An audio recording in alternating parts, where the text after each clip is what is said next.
don't waste your downtime. Don't waste your time, your downtime. You need to focus your downtime on things that aren't easily done mid-adventure. If you want to, again, maximize or optimize your downtime. Because we all love to maximize and optimize. If you want to, you can just relax for 10 days. That's fine. Why though? Because by rules as written, downtime isn't free. You're paying every day for your downtime, even if you don't do anything useful, unless you're a wretch or spend all your time subsisting in the wild. Right? You have that lifestyle cost every day. So you've like a month of downtime, great. But do I have the money to support myself for a month?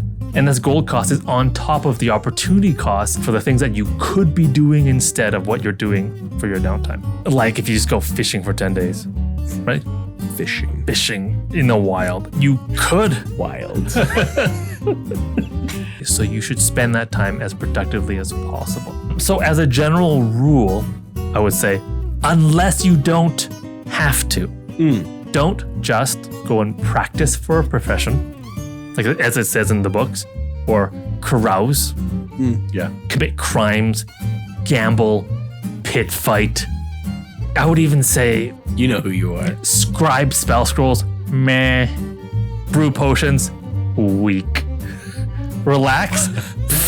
Hot take. Wow. Yeah. Hot take. Those last ones are hot takes. And those ones are opportunity costs. Stay with me. Yeah, we're talking about relationships. This is going to make sense. Okay? I've got a relationship with my scrolls. So unless you have a roleplay reason to do this stuff, then whatever, anything goes, right? Roleplay, story reasons, character development, go do that. But now that you know what not to do, you might be asking, great, Sean, what should I do then?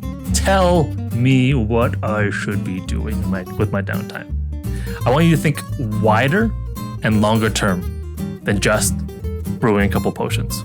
If you really want to optimize your 5e D&D experience, I really think that this is an untapped superpower that everyone ignores.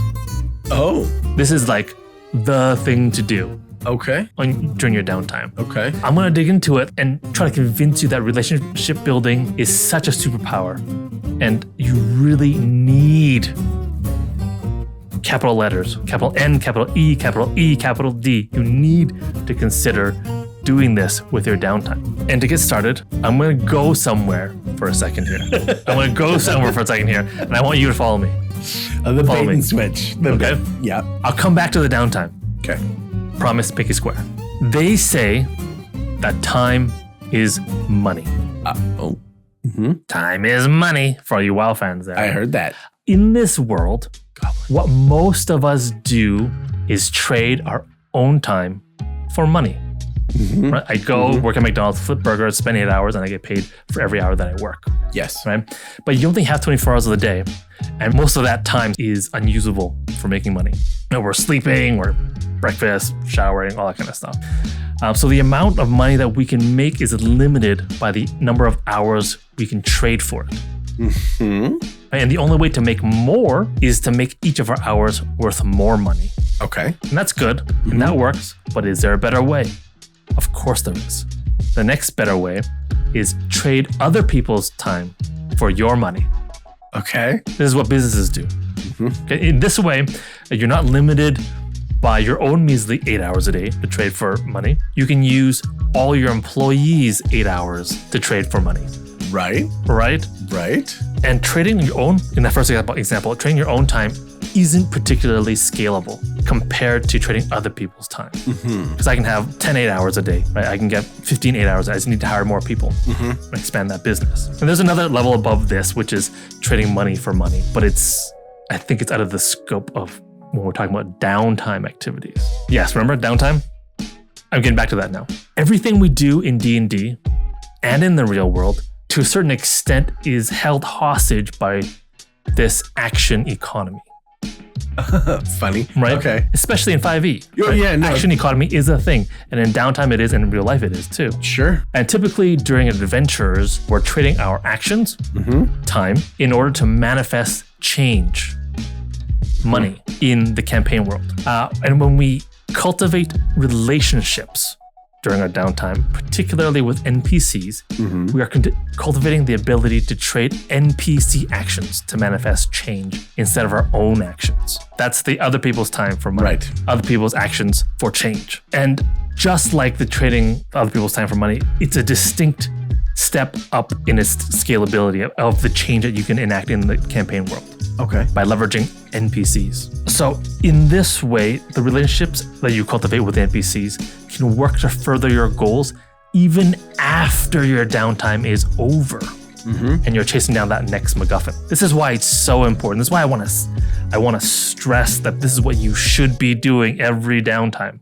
But what does that look like then in a concrete sense? The DMG says you can run a business during your downtime. Yeah. Right? You have 15 days of downtime. You can run your business for 15 days and then gain however much gold.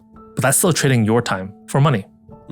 But with the right NPC connection, you can keep that business running after your downtime is done because NPC's running it now. Right? And it's scalable. Now, even when I'm chasing down that lich, I'm still making money.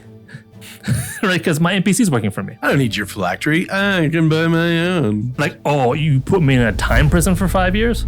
Oh, I come out real rich now. Or maybe there's complications if nothing goes wrong, right? Because my NPC's been working my business the whole time.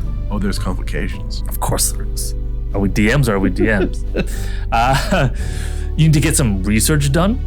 Your librarian friend, NPC, can do it for you, even as you're trying to sneak poison into that bandit camp food pot. Because we all do that at least once a campaign, right? Never. So yeah, you want to do research? Don't do your own research. I made the right. Make a connection, develop that relationship, get the NPC to do it for you. Yes. And I think most, not all, but most of the downtime activities listed in the books can be done by an NPC in your stead. Oh, you want to really abuse this? You can have a relationship with an NPC and make that NPC develop relationships for you. Hire the bards. Yeah. So, in a sense, I was wrong when I said, don't carouse, don't commit crimes, don't pit fight, don't gamble, etc. Feel free to do those activities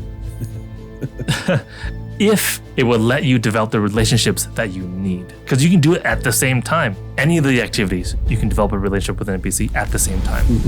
And now that you know this and the power of freeing up your own actions to do stuff, I would say go and really build those relationships, or else you'll be passing up on the greatest superpower ever in 5e. Best class feature you never got.